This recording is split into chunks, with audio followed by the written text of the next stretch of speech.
The voice of doubt is paralyzing your faith.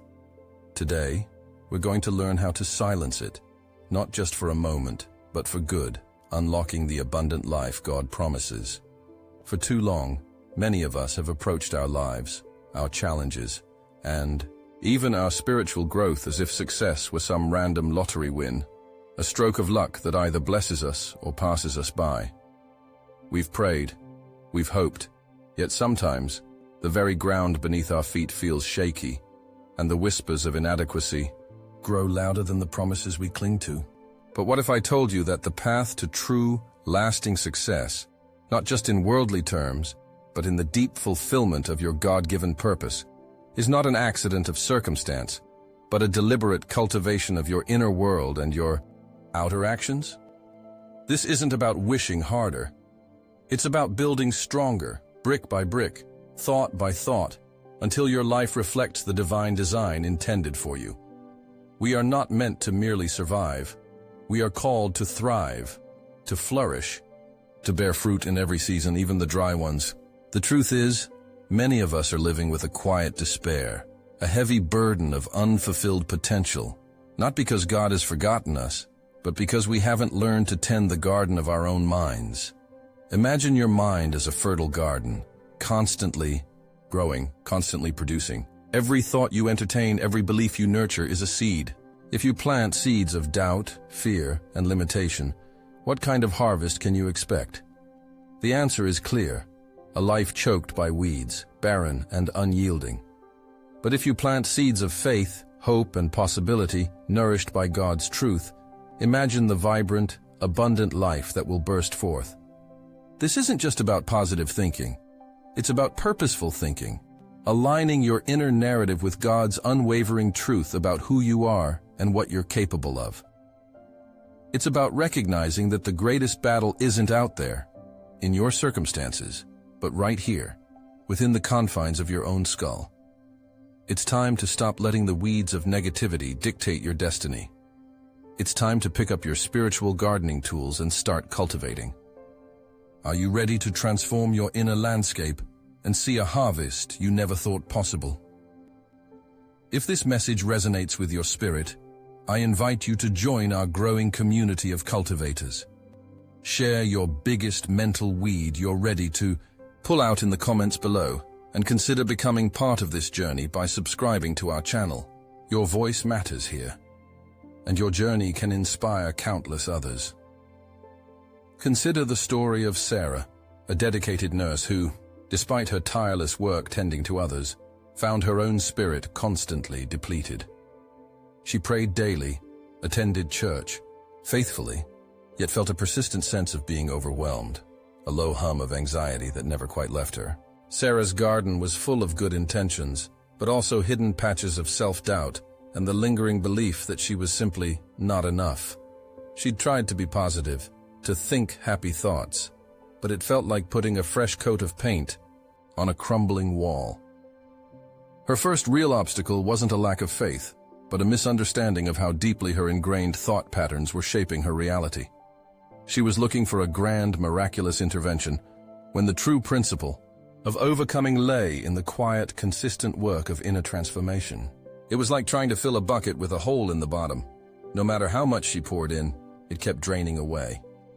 The path to true change began when she realized that God wasn't just waiting to fix her problems. He was waiting for her, to partner with him in reshaping her perspective, one thought at a time. Sarah's second obstacle presented itself in the form of relentless comparison. Social media, her colleagues' seemingly perfect lives, even the blessed testimony she heard at church, all fueled a subtle but destructive narrative. Everyone else had it together, and she didn't. This constant comparison was a thief of joy, a poison that slowly eroded her self-belief. Here's the surprising revelation. Comparison isn't just a social flaw, it's a spiritual misstep. It denies the unique, intricate design God has woven into your life. When you compare, you're essentially telling God, your blueprint for me isn't as good as the one you drew for them. This isn't humility, it's a form of spiritual blindness, preventing you from seeing the specific gifts and purpose tailored just for you. The practical application of this truth is profound. Turn off the noise. Look inward and look upward. Focus on the unique path God has laid before you, not the one He laid before your neighbor. Your journey is uniquely yours, designed by the Master Architect, and it's perfect for the lessons you need to learn and the impact you are meant to make. This realization became a spiritual turning point for Sarah. She began to understand that her mindset wasn't simply a personal preference, it was a reflection of her faith. If she truly believed in a God of abundance, a God who called her His beloved child, then why was she living as if she were an orphan, constantly striving and feeling deficient? The central biblical truth that unlocked her transformation was found in Philippians 4:8, often translated as, "Whatever is true, whatever is noble, whatever is right, whatever is pure, whatever is lovely, whatever is admirable, if anything is excellent or praiseworthy, think about such things." This wasn't just a suggestion. It was a divine command for cultivating her mind. It wasn't about ignoring reality, but about intentionally directing her focus. Her inner transformation began with a radical shift in her thought patterns. She started to actively challenge every negative thought, asking, "Is this true according to God's word? Is this noble? Is this pure?" If the answer was no, she would consciously replace it with a thought aligned with God's truth, like a spiritual gardener pulling out weeds and planting flowers. This deliberate act of mental gardening began to change the very soil of her soul. With this new perspective, Sarah's life began to reflect a quiet but powerful transformation. She started her days not by dreading the hospital shift, but by intentionally focusing on the good she could do, the lives she could touch. Her testimony isn't about a sudden, dramatic miracle, but a consistent, incremental shift. She didn't win the lottery or get a sudden promotion. She found peace and purpose in the same circumstances that once overwhelmed her. She began to see her interactions with patients not as tasks, but as opportunities to embody God's love. This expansive application of a positive mindset meant that every corner of her life, from her morning routine to her evening prayers, became infused with intentionality. She started to notice small blessings she had previously overlooked, like the warmth of her coffee, the laughter of a child in the hospital hallway, or a kind word from a colleague. This wasn't about ignoring problems, but about giving them less power and giving God's presence and promises more. She learned that a truly positive mindset isn't blind optimism.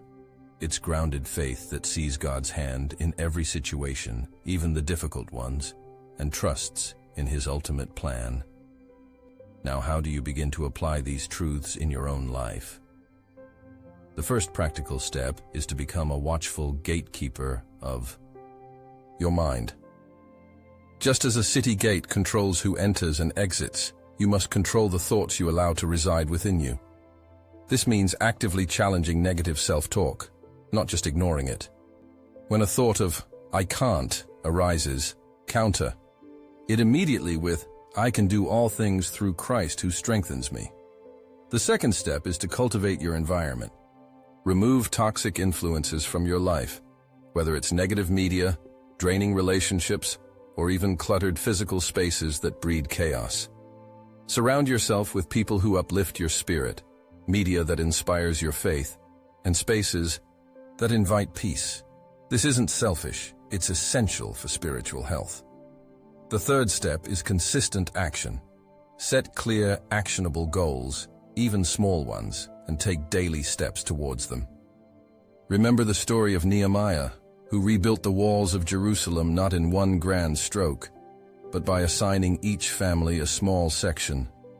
Your success, too, will be built brick by brick, one consistent action at a time, fueled by a renewed vision of what God can do through you. Your journey is not just about overcoming current problems. It's about building a foundation for a future filled with purpose, peace, and profound impact. Sarah, now a mentor to younger nurses, often shares how her initial struggles weren't roadblocks, but rather the very training ground God used to refine her spirit. She now views setbacks not as failures, but as essential detours, redirecting her to deeper insights and stronger faith. Your story has the potential to be a beacon of hope for others, a testament to God's transformative power when we align our hearts, minds, and actions with His will. Imagine a future where the whispers of doubt are replaced by the shout of purpose, where fear gives way to unwavering faith, and where every challenge becomes an opportunity for growth and a deeper reliance on the divine. This journey of cultivating a positive mindset is a lifelong process, a continuous partnership with the Creator. Don't walk it alone. We want to hear your victories, your struggles, and what spiritual topics you'd like us to explore next. Share your insights in the comments below, and let's continue to grow together, building a community rooted in faith and flourishing in purpose.